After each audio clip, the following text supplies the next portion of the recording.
Meu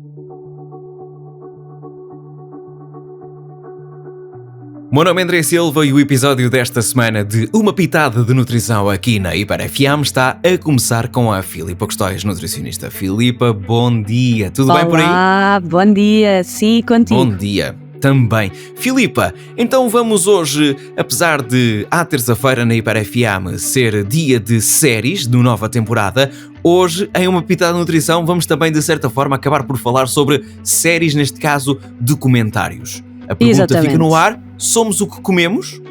Exatamente, vamos falar sobre esse documentário que tem vindo a ser bastante comentado e falado nos últimos tempos, porque foi um dos documentários lançados pelo Netflix recentemente e fala sobre alimentação. Então, eu venho falar aqui um bocadinho sobre isto. Basicamente, esse documentário, para quem não está a par, é um reflexo, ou digamos assim, de um estudo que foi feito com gêmeos idênticos, em que o objetivo era perceber o impacto da dieta vegan versus uma dieta omnívora na nossa saúde cardiovascular. Ok? Em gêmeos, especificamente geral, em gêmeos. Sim, exatamente.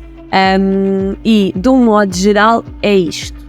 E basicamente isto acontece porquê? Porque nós sabemos que já existem alguns trabalhos que mostram que as dietas veganas estão associadas a uma melhoria na saúde cardiovascular e na diminuição do risco de doenças cardiovasculares, devido principalmente a um aumento no consumo dos vegetais e da fruta, das leguminosas, dos cereais integrais, dos frutos gordos e de sementes, que obviamente sabemos que todos estes alimentos são muito interessantes para a nossa saúde, não é? E então normalmente o padrão, a dieta vegetariana e a dieta vegana acabam por ter estes alimentos em maior abundância.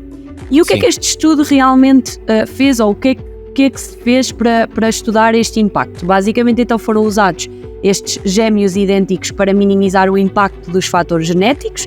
Foram 22 pares de gêmeos, digamos assim, homens e mulheres, adultos e saudáveis. E, basicamente, o que é que foi feito? Foi estudado durante 8 semanas o impacto que a dieta vegan e omnívora teria na saúde cardiovascular destes indivíduos, ou seja, um gêmeo fazia uma dieta vegana e o outro gêmeo fazia uma dieta omnívora. E o que é que foi feito na verdade? Então, foram realmente divididos em 2 grupos e foi dividido mais ou menos este período de 8 semanas, dividido em 2, ou seja, um período de 4 mais um período de 4, e foram avaliados vários parâmetros no início, às 4 semanas e às 8. E aquilo que foi feito foi... nas primeiras 4 semanas foi fornecido o pequeno almoço, o almoço e o jantar, tanto de uma dieta vegana como de uma dieta omnívora, e foi também feito algum aconselhamento alimentar por profissionais, ou seja, foram-lhes dadas algumas... Foi-lhes ensinado a comer, digamos exatamente, assim, algumas indicações para terem uma dieta completa, variada, e algumas indicações para, por exemplo, terem o prato completo, rico em hortofrutícolas ou na base dos hortofrutícolas, independentemente do tipo de dieta que estavam a fazer. E depois, o que é que aconteceu? Estes indivíduos foram realmente avaliados no início, a meio e no fim, e tivemos obviamente alguns resultados. Então, o que é que nós percebemos? Que na saúde cardiovascular, que era aquilo que era no fundo o resultado principal que nós queríamos ter, percebeu-se que na dieta vegana houve uma diminuição do colesterol LDL, que é aquele colesterol que nós chamamos de mau, no grupo vegan. E houve também uma diminuição da insulina em jejum neste grupo, ao fim das 8 semanas, apesar de, relativamente aqui à parte do colesterol LDL, já se terem notado diferenças às 4 semanas. Em ambos, houve também uma diminuição do peso corporal e percebeu-se que nos reportes alimentares que foram feitos nestes 3 momentos, ou seja, no início, no meio e no fim, houve uma diminuição da ingestão energética ao longo do processo, ou seja, as pessoas comeram menos do que estavam a comer anteriormente. Muito possivelmente, devido também a este aconselhamento alimentar que tenha havido e no fundo, isso pode ter impactado desta forma. Então, o que é que é importante nós retermos daqui? Olha, Filipa, deixa-me só... Eu estou aqui, estás a falar e eu estou-me a recordar de uma coisa, que é... A última vez que nós falámos acerca de comentários, falámos do Game Changers, não? Exatamente, não já foi há muito tempo. E que, basicamente, aquele tinha tudo para correr bem e acabou por ser uma macacada, digamos assim. Não querendo que deixe spoiler, vai continuando a falar, só para depois perceber se isto está mais ou menos na mesma ideia ou não, mas continua. Pronto, é assim, aqui, até agora eu estive a falar essencialmente do estudo. A explicar, sim. Exatamente, a explicar o que é que foi feito. E nós temos que perceber que existem aqui pontos fortes e pontos fracos relativamente a este estudo e que nos deve, e o objetivo deste episódio é pôr-nos a refletir sobre algumas questões e não sermos papados, entre aspas, por tudo aquilo que nos dão.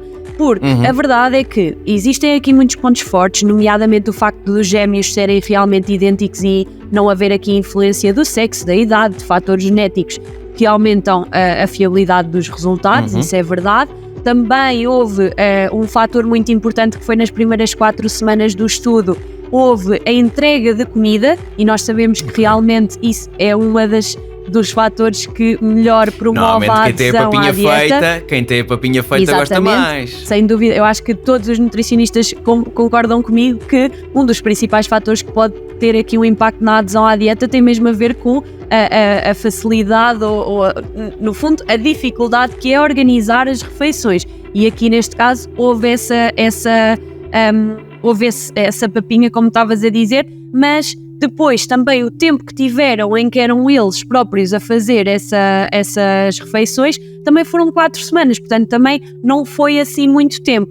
Depois, sim, se for um estudo assim de 4 semanas, tu provavelmente comprometes de outra forma do que exatamente, ou seja, sabes que é um período tempo, limitado de tempo, exatamente. Sim. Então, outra coisa importante também foi que os parâmetros que foram avaliados para avaliar a saúde cardiovascular são bastante abrangentes e acabaram por nos dar aqui também uma outra nuance, por exemplo, relativamente à glicose em jejum, assim como a insulina em jejum, que também foi super interessante.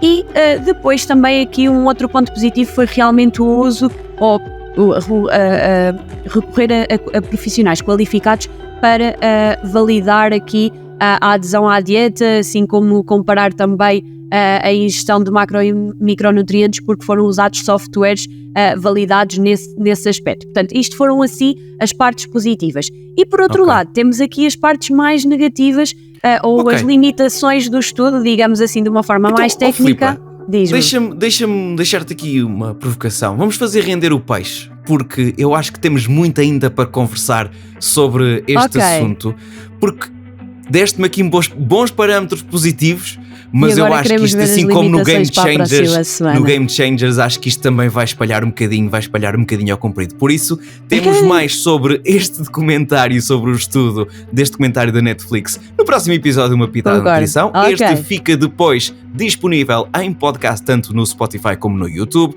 A Filipa volta para a semana, porque acho que ainda temos muito para conversar acerca disto. É verdade. Beijinhos, até para a semana. Beijinhos.